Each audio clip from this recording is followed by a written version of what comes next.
And Mine Crypto here. I hope we're all having a wonderful day. And the title of the video is, will Quant hit an all-time high in 2025, 2026, the next bull run? But remember, please subscribe, please hit that notification bell so that you don't miss any further videos, and hit that like button. You'll be doing me a massive favor. Remembering none of this is financial advice. I am not a financial advisor, and none of the information provided in this video should ever be a signal to buy or to sell. But first and foremost, we look at the crypto bubbles, and as we can see, it's a bit greener today, and we can see that Quant is trading at $103, and people laugh. The stable $100 coin currently down 2 ranks to 58 with a market cap of $1.24 billion, and trading volume in the last 24 hours is quite low at $14 million. But as you know, it really does not bother me. We go to Crypto Quant and we can see current exchange reserves on Quant at the moment is 1.402 million on exchanges, and yeah, it's ranging between that 1.37 to 1.4. But as we've seen over the last 2 years, we've seen 1 million coins leave exchanges. Now, if we see that again over the next 2 years, we will see some price action. And as we can see, net flow on exchanges are low compared to the last 7 days, where lower deposits can be interpreted as lower selling pressure. The relative strength index is currently neutral alongside the stochastic at the moment. Now, I posted this out earlier. Yeah, it is something that I get every day, and it's something I get either on Twitter or YT. And I say this, amplify these statements, and then understand why Quant Network or Quant Team doesn't post or allow comments on Twitter. Some retailers are far too childish. Now, if you read here, there's several messages. I mean, these are just a handful. Quant doesn't do anything. Dead coin could be big disappointment. Definitely a coin I would stay away from. Quant Network is not doing well in terms of tech that it has to offer. I would not invest. I would sell all your crypto right now. Everything's signaling an insanity crash. I don't care what market you're in right now is going to crash like a freight train. And then someone else, the point is clear. The banks are simply not buying Quant. Simply, there is no movement. Bro, I'm holding Quant, but this project has zero marketing. That's why Quant is the worst performing token right now. And then someone said, I doubt it. Banks and institutions are not buying Quant. That is a reflection in its current price. Quant is garbage, pump and dump coin that is making no progress, while everything else is pathetic shill coin. Quant is finished. The team is in it for itself without any concern for the project. Now, gosh, that's a lot. And I get this all the time. But this is just short-term thinking. Absolutely, yes, it's ranging between, $85 to $150. But again, that is very much short-term thinking. I'm not here for the short-term gains. I'm here, I see the project, I see what the team are doing, I see all the innovation that's being produced, and it's out there on Twitter, YouTube. People talk about it day in, day out. But because we're not seeing price action, people get very, very childish and say absolutely silly things. Now, if we look at this from SAN NO11, and this is just a reminder, Quant minus 70%, it's over, Quant is effed. Quant was also effed last year and the year before that. Guess Amazon was also effed. As long as a company is growing hard and don't need pleb retail to survive, we will be fine. Let's see in 5 years. Now, again, I agree with this sentiment completely. And why do I agree with it? Because I look at investments as a long-term vision. I don't look at this as short-term. Never have done. Because this is how you invest. You invest for the future. It's like a retirement fund. But I think there's an overall sentiment within crypto is that because there are coins that pump really, really hard and traders love it because they buy in, sell out are very high and make a load of profit, blah, blah, blah.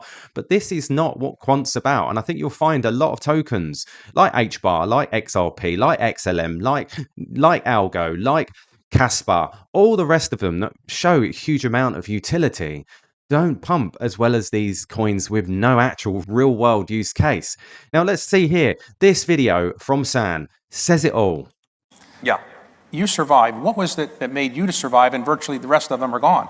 That whole period is very interesting because the stock is not the company and the company is not the stock. And so as I watched the stock fall from 113 to 6, I was also watching all of our internal business metrics, number of customers, profit per unit, everything you can imagine, defects, etc. Every single thing about the business was getting better and fast. And so as the stock price was going the wrong way, everything inside the company was going the right way. That should be a reminder to those that look at investments in a short-term basis, because look what was happening to Amazon at the time when their share price went down to $6 to 113. I bet people were saying exactly the same thing. Amazon is crap. Amazon is this, that, everything. But look where they got to. And that's the way I see Quant. We are within a new era of fintech and a new era of where we're going to see blockchain actually do something real in the real world. And that's why I hold Quant. And I honestly believe in the next bull run, we will see some movement on price action with Quant. Whether or not it hits the $1,000 mark or more than that, that really doesn't faze me because I won't be selling. Because for me, I believe the tech is worth far more than that. Interoperability is key to bring in legacy, although it's not happening quick enough for some people. Now, I believe I will probably hold this to the next bull run because we're looking at that point where more of the narrative will play out. Now, I've talked about this before. Now, I talked about this in a video a while back with regards to what I think will happen. Now, what will happen, I believe, is a lot of people will just sell out when they see their profit. They'll get out of the coin. Fair enough. And do you know what? Take your profit. That's fine. You take what you need. That's absolutely fine. But I'm not doing that because I believe a lot of people will get hurt. As I said in this video, have a listen to this. Really, really important. Now, I've also got this other opinion that I don't believe necessarily the next bear market is going to be as volatile as one might think. If institutions start to adopt some of this technology, this fintech that's going to follow the narrative with regards to CBDCs and other tech, then these institutions are slowly going to continue buying and therefore reducing the volatility of the small retailer that we'll see with a lot of other coins. Now, if this is the case, people that are going to sell off in the next bull market may find that they can't buy back in because what the institutions are likely to do is literally go all in. And at that point, we might see a higher threshold, a balance where $1,000 may be the bottom for Quant. And it may never come back down because of the tech and because of what we're likely to see. That's my only worry with lots of people saying, oh, I'm going to sell off at, whatever. But that's, again, that's up to them. This is not financial advice. I will do me, you do you. When I talk about things like that and I look at the longevity of where we're at, because obviously CBDC narrative and other institutions, legacy joining the party at some point, that's how I see it. I see at some point when everything is ready, then we'll see the adoption. But it's probably going to be after the next bull run because it's a gameplay, because they know everybody's getting really excited. Everybody will sell off at the max that it can get to. Nobody knows what that is. And if someone tells you the actual figure, they're lying because they don't know. But when people start to see the profit, and it'll be a reasonable profit probably, they'll sell off. And then what we'll see, the big boys will say, well, actually, everybody's sold off. And now let's play the game and then we'll come in. That's likely. They might take the price high enough to get rid of people out of this market. Us retailers, that's what I'm talking about. So I also see this from Confidential, previously known as Just the Tech Guy. You still don't understand it, do you? Banks don't want to wait until the central bank deploys a CBDC.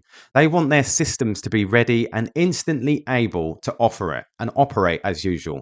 Yes, banks FOMO. And he goes on, Overledger is the platform enabling it. It has to integrate all different systems for the whole sector through an open standard protocol using future-proof operating system.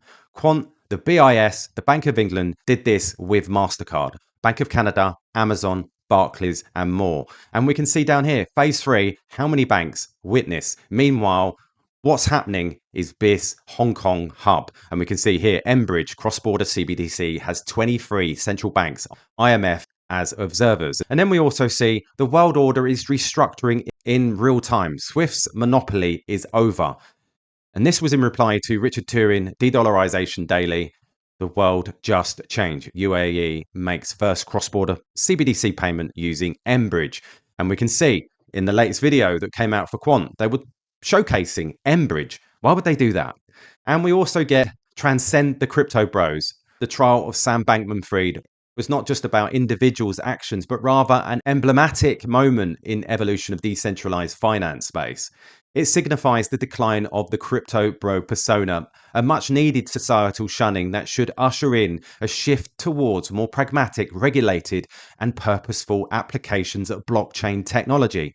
Bankman-Fried's trial spotlighted not just the allegations of fraud and malpractice that characterized the worst side of crypto's hysteria, but also the know-it-all attitude and reckless exuberance that typified a particular brand of enthusiast. The trial offered a glimpse into a world where expertise and ethics are indispensable. But the narrative isn't just about individuals. Even prior to the trial, we were a good way through a long goodbye to the unregulated DeFi era. This market, if it deserves that term, sprung up because the regulation wasn't there.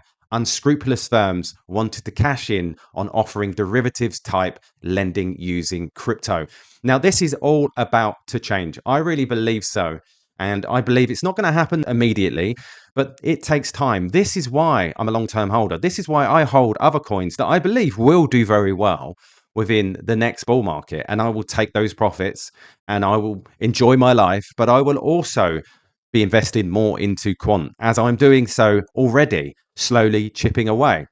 Now, again, you might say, well, you could use some of those profits that you make from quant in the next bull run and then buy back. But as I've outlined, I don't believe that will be possible. Remembering, none of this is financial advice.